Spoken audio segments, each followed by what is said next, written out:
नमस्कार.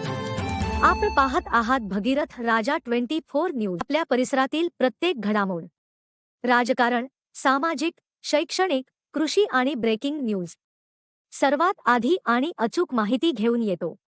भगीरथ राजा 24 न्यूज.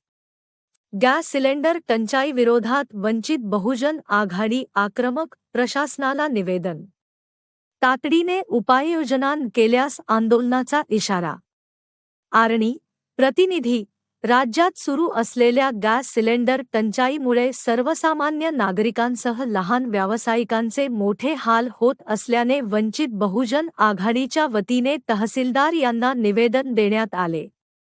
वाढत्या टंचाईमुळे घरगुती वापरासोबतच हॉटेल, चहाच्या टप्प्या, केटरिंग व्यवसाय तसेच इतर लघुउद्योगांवर गंभीर परिणाम होत असल्याचे निवेदनात नमूद करण्यात आले आहे. निवेदनात म्हटले आहे की अनेक ठिकाणी एलपीजी गॅस वेळेवर मिळत नसल्यामुळे नागरिकांना अडचणींचा सामना करावा लागत आहे. काही भागात गॅस सिलेंडर मिळण्यासाठी लांबच लांब रांगा लागत असून काळाबाजाराचाही प्रकार वाढत असल्याची तक्रार करण्यात आली आहे. परिणामी सामान्य जनतेचे आर्थिक गणित बिघडत असून दैनंदिन जीवनावर त्याचा थेट परिणाम होत आहे.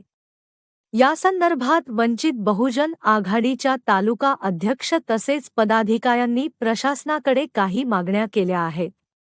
यामध्ये गॅस सिलेंडरचा कृत्रिम तुटवडा त्वरित थांबवणे, काळाबाजार रोखण्यासाठी कडक कारवाई करणे, 15 दिवसांच्या आत पुरवठा सुरळीत करणे, विद्यार्थ्यांसाठी व गरजूंसाठी स्वस्त दरात सुविधा उपलब्ध करून देणे, तसेच परिस्थिती लवकर सामान्य करण्यासाठी ठोस उपाययोजना करण्याची मागणी करण्यात आली आहे. तसेच जिल्ह्यातील उज्ज्वला गॅस योजनेअंतर्गत लाभार्थ्यांना किती प्रमाणात गॅस वितरित झाला याचा आढावा घेऊन पारदर्शकता राखण्याचीही मागणी करण्यात आली आहे. दरम्यान, प्रशासनाने तातडीने लक्ष घालून समस्या सोडवावी, अन्यथा तीव्र आंदोलन छेडण्याचा इशारा वंचित बहुजन आघाडीच्या वतीने देण्यात आला आहे.